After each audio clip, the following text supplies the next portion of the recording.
Hello, hello. So, long time no talk. So, what I'll do now is go over PR ships and how to build them. So, your PR ships are essentially ultra rares that instead of rolling for them in the gacha, you will be building them through a series of grinds and quests. So, to access the PR ships in the building, you would go to lab. And then you would go to your shipyard right here.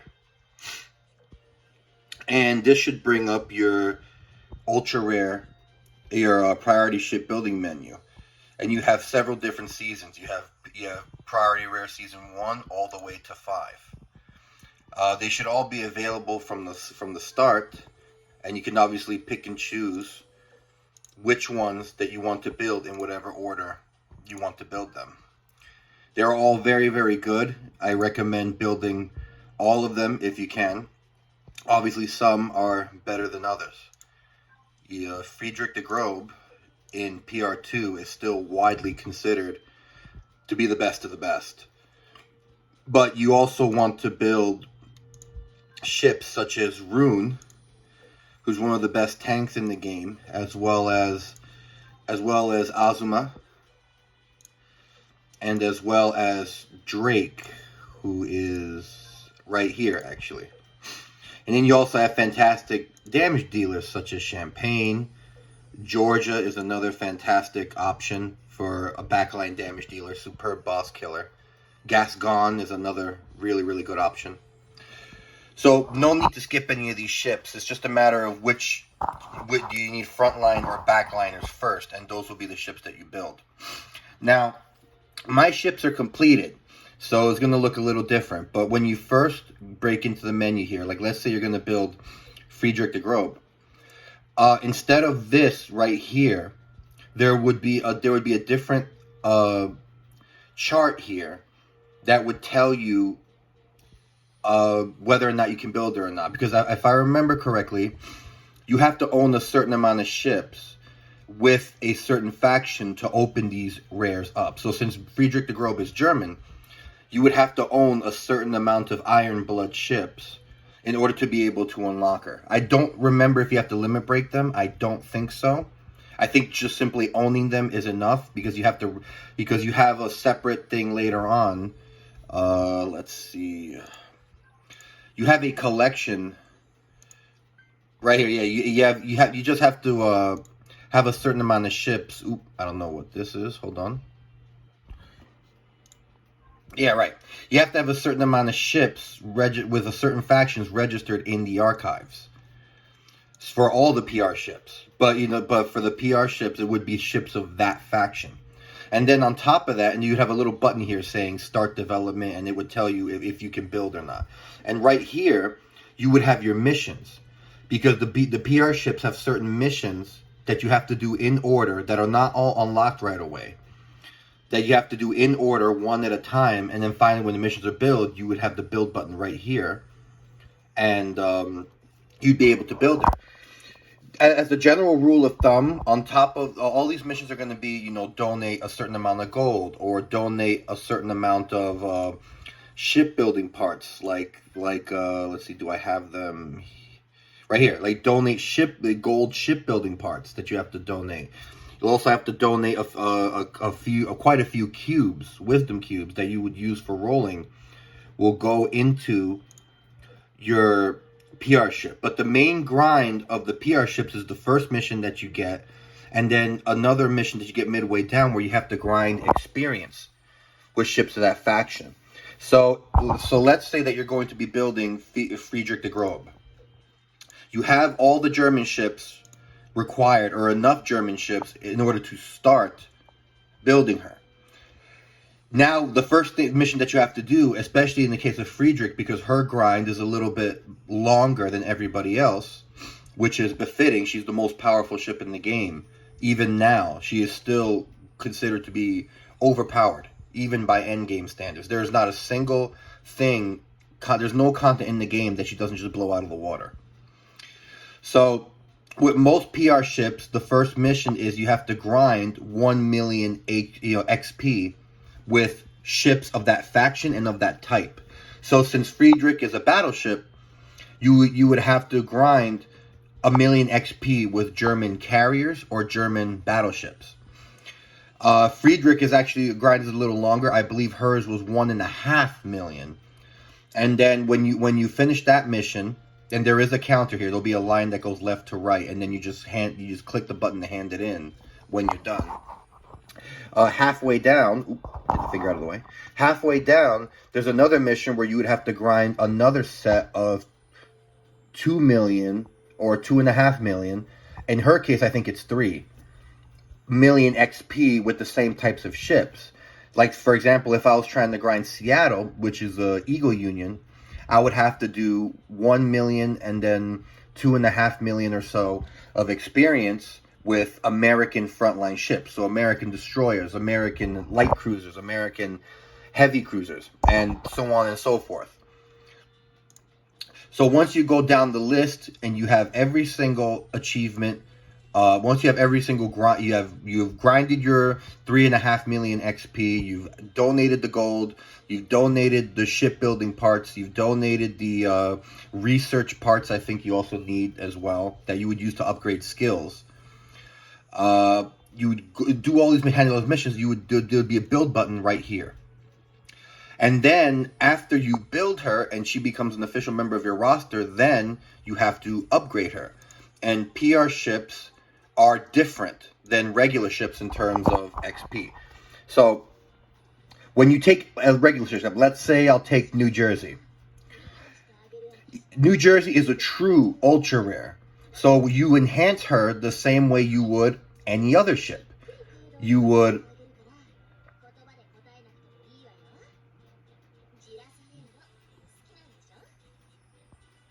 right. Sorry. So you would take duplicates of any ship type, especially battleships, because you're only upgrading her firepower and her reload, and you would put them into the thing and you would sacrifice them like any other ship. PR ships, unfortunately, work a bit differently. So there you go. There you go. So your PR ships work a bit differently. You do not have an enhancement menu.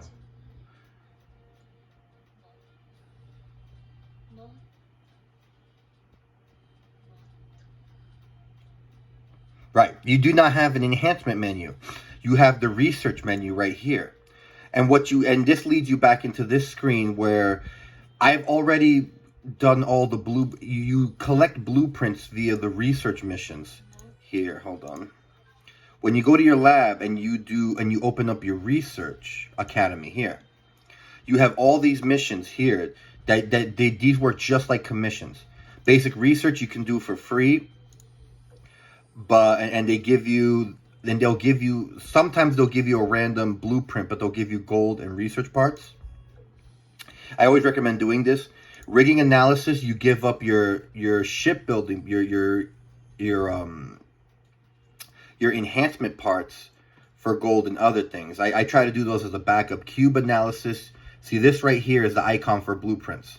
So any mission that has this icon in it will do blueprints. I don't recommend doing the cube analysis or the data collections because you don't need to be giving up gold or cubes to be doing missions. And this one you actually can do because the data collection has a requirement. So like, you go to chapter 4 and you do missions until this is full, and then you can then hand this mission in. You also will have character specific research missions. I'm actually surprised that none of them showed up. Let me see here. Oh, I can't update. So sometimes you will have I don't have any queued either.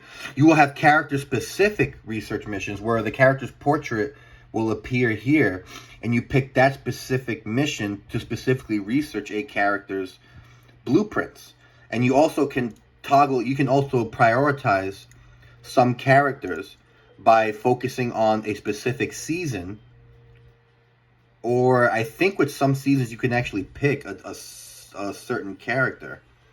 Yeah, you can actually, with some seasons you can actually pick a character to prioritize that specific character, and you'll get her research missions more than anybody else's. So like if I want to get extra blueprints, I can go ahead and pick like Hakuryu or a gear, confirm selection, and now I'm going to get research missions for all of the girls in PR4, but I'm going to get hers more frequently, so that I get her blueprints more often, and I get her blueprints faster.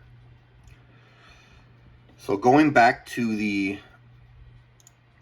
shipyard, you would then take these blueprints and you have this menu right here. Let's see, I don't know if I have any blueprints for any ship right now,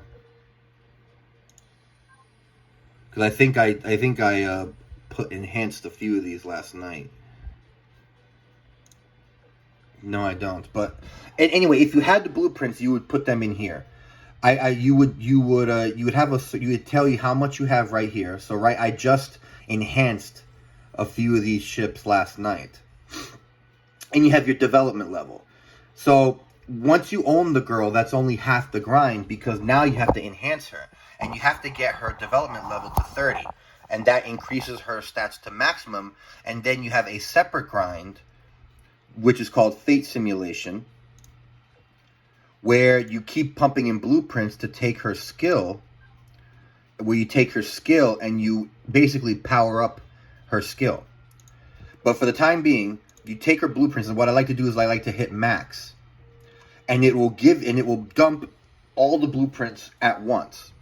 Now, the one thing that you have to be careful of is that this is level dependent. And what I mean by that is, just like how with limit breaking, you have to be a certain level to limit break the character.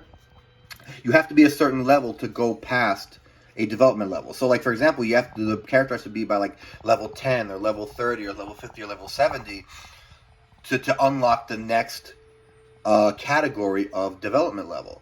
So Hakuryu is already at level 100, I believe. So I can go all the way up to 30 if I had the blueprints. And many of these girls I've leveled up all the way to 100. So I can go to max dev level and then go to my fate simulation. So you go ahead and you keep dumping the blueprints that you get from the research missions into the character. And then you get a little message and a little cutscene where the character thanks you for leveling her up and asks you to do one more set of blueprints, and that is the fate simulation. So you go here, and it's virtually the same menu. With the season 1 ships, you don't need blueprints. You can actually spend gold to do this. You get a little bit of gold, and then it'll tell you how much you earn, and then you can keep dumping gold into it, and obviously the amount gets bigger and bigger the more you get. I don't recommend doing it unless you have no other choice, or unless you have, like, let's say max gold and you just don't mind dumping your entire gold reserves into it, and then farming to get the gold back. But you go ahead and you can just dump the blueprints, and same thing, you just hit the plus, and it gives you a bar, and you have 5 separate stages to go through, and then the 5th stage unlocks her skill, which gets powered up. So it would be your primary skill, and you can tell this is it because it has the plus sign next to it. As like I said, the other skills. Oh, this one that has it too. So the skills that have a plus are those skills that are powered up by Fate Simulation. In this case, with Friedrich the Grobe, it's her Symphony of Destruction. It upgrades the damage and the cooldown of her barrage when she fires shells at enemies, and then Rhapsody of Darkness, that increases her firepower when her health goes down by a certain amount, and also increases the power of her secondary battery that she shoots when suicide boats are trying to charge from this screen to the next screen where your backline ships are, and it increases the efficiency, the gear efficiency, which means that she will be more accurate and she will deal more damage. So that is pretty much it. You have many ships to choose from. It's all going to be a very, very big grind. It was a big grind in the end game. It's going to be even bigger for you in the early game. But I would if I were you, I would go Friedrich first in the build order, because that gives you your backliner, and then you can take, and then depending on whether you have frontliners or not, I would take Friedrich. I would take Rune, because if you can build Friedrich, you can build Rune. They're both German. I would take Rune. I would take either Azuma, who's the Japanese large cruiser. She's midway between a heavy cruiser and a battleship. She's basically a cruiser that fires battleship shells. You would take either Azuma or Drake, and those are your tanks. And then you can take either Champagne. You can take Gascon or Georgia, and those are your boss killers. Those are your damage dealing ships. But you can go ahead and see all the ship stats and the types. And you can also see what skill they would get at level 10 when you max them out. So you'll have all the data you need to tell you, okay, this is going to be their max stats when you enhance them all the way and they're at proper level, and these are going to be what their skills do when you upgrade them all the way to level 10. And you'll be able to make your choice on whether or not this is the ship that you need right now. So yeah, that's PR ships in a nutshell. Your ultra rare ships that you build yourself, as opposed to rolling for them in the gacha.